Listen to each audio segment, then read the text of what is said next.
Hi, my name is Tresa and I'm here with Landscape Garden Centers. And if you're someone that has a front porch or back porch that doesn't get a lot of sunlight and you're wondering, can I even do an annual container?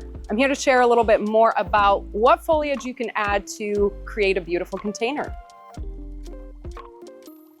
So for your full shade to part shade container, there are so many different options you can use to create the thriller, spiller, filler effect in your container. You can use a variety of houseplants. We've got a variety of foliage plants, and there are some flowering examples as well. As you can see here, I've got a snake plant that you could use as a statement piece or the thriller effect. I've got a spider plant, which is a great filler, great foliage effect. We've got begonias, and one of my favorite trailers is the heartleaf philodendron.